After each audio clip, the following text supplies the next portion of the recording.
Beef shawarma at chicken dumplings ang lapag ko sa bundok trip natin mga boss. Kaya tara, samahan nyo muna akong bumili ng mga ingredients. Rekta tayo dito sa source ko ng manok mga tol at bumili ako ng kalahating kilong chicken breast. Dito naman tayo sa source ko ng gulay mga tol at bumili ako ng mga panglahok para sa ating beef shawarma. Tapos to naman dito tayo sa tindahan ni Madam mga tol at bumili kami ng 5 kilong bigas dyan. Tapos to naman mga boss, papasok na tayo sa ating camping spot at tignan nyo naman napakarami ng nakatent dyan. Ito na nga pala ang mga ingredients ng mga lulutuin ko mga boss. Kaya tara, simulan na nating magsibak ng sibuyas. Sunod, dito naman tayo sa kamatis. Tapos tong pipino, balatan at hiwain natin yan. Tanggalin natin yung laman loob ng pipino mga tol. Tapos saka natin hiwain ng maninipis. Tapos to namang carrots, balatan at gadgarin na rin natin to. Sabay set aside muna natin yan. Dito naman tayo sa ating spring onion. Hiniwa ko lang din ng maliliit yan mga tol. Sabay lagay uli natin dyan sa ating stainless food pan. Sabay dito naman tayo sa kalahating kilong chicken breast. Dahil gagawin kong chicken siomai to mga boss, kaya yan tinadtad natin ng maniliit. Sabay saka natin lagay dito sa stainless food pan. Saka natin timplahan ng asin. Konting oyster, konting seasoning. Lagyan ng konting black pepper at mantika. Sabay yan haluin natin maigi mga boss hanggang sa kumapit sa kanya ang mga pampalasa. Sabay yan rekta pahid na natin dito sa ating wonton wrapper at nakagawa ako ng 33 pieces quality chicken wonton.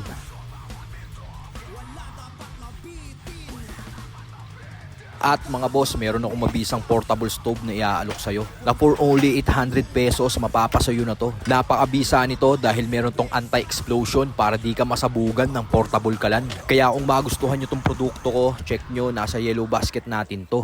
Tas yan, after ko pakuluin ng 15 minutes sa katamtamang lakas ng apoy, ahon na natin tong ating mabibisang chicken dumplings. Sunod, salang na natin tong pangalawang batch mga tol. Tapos yan, ahon na rin natin to after 15 minutes. Tapos yan, set aside muna natin to at dito naman tayo sa ating baka. Sinimulan ko munang magsibak ng mga bawang. Sabay lagay natin dito sa mangkok. Sabay lagay natin tong mayonnaise. Lagyan ng hot sauce, seasoning, konting tubig, brown sugar, paminta at kalamansi. Sabay yan, haluin natin maigi mga boss. At meron na tayong sauce ng ating beef shawarma. Hiwa uli ako ng aromatics nating bawang mga tol, sunod tong sibuyas, tas set aside muna natin yan. Tas to namang ating kalahating kilong baka, pinagsisibak ko na ng ganyan. Tas yan, tabi muna natin yan, sabay balik natin tong ating portable kalan.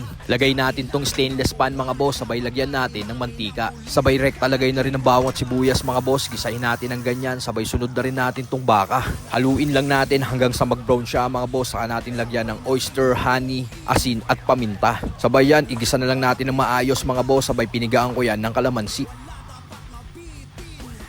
Tas halo-halo uli hanggang sa kumapit sa kanya yung mabisang pampalasa mga tol. Tas yan, tostos lang natin ng ganyan at okay na to. Tas yan, set up ko na tong aming lamesa mga tol para makakain na kami. At yan na nga, tapos na ako magluto ng aming mabisang pananghalian. Nakagawa ako ng beef shawarma at homemade chicken dumplings.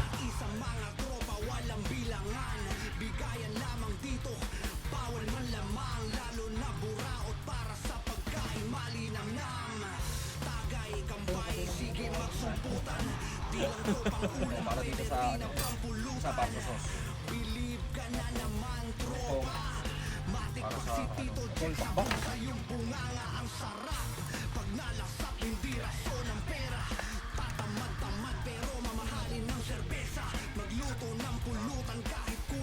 Hindi, parang chicken yan.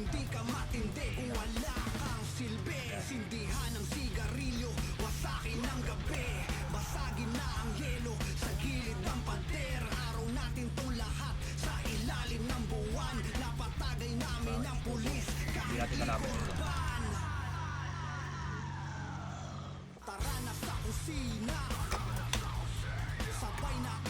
Sarap ka. Kain mga boss.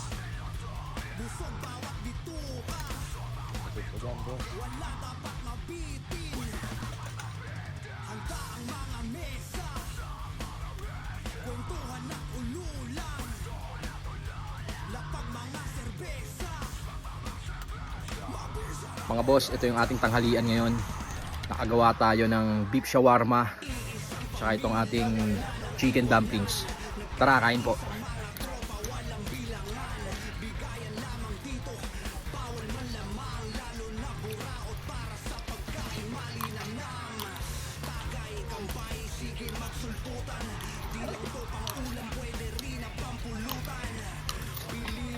Kain mga boss.